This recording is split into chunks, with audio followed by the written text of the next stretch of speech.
750 देसी आलू बुखारा ले जाओ 750 आलू बुखारा रैत हो गए ने 750 ਇਹਦਾ ਵਸੂਲ ਹੋਏਗਾ ਜੀ ਤਕਰੀਬਨ 4 ਕਿਲੋ ਹਾਂਜੀ ਇਹ ਦੇਸੀ ਆਲੂ ਬੁਖਾਰਾ ਜੀ ਮਿੱਠਾ ਤੁਸੀਂ ਖਾ ਕੇ ਚੈੱਕ ਕਰ ਸਕਦੇ ਹੋ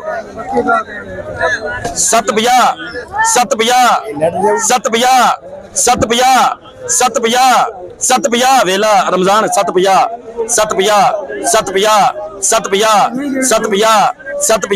750 ले रमजान माना मोड़ ला 700 710 20 30 40 50 60 70 70 80 90 790 इंशाल्लाह ताला जी जिस तरह का ऊपर है उस तरह का नीचे निकलेगा 750 70 80 90 790 790 790 790 790 790 वेला लाना था थलों काला जी 790 790 8 पूरा फकीर सैन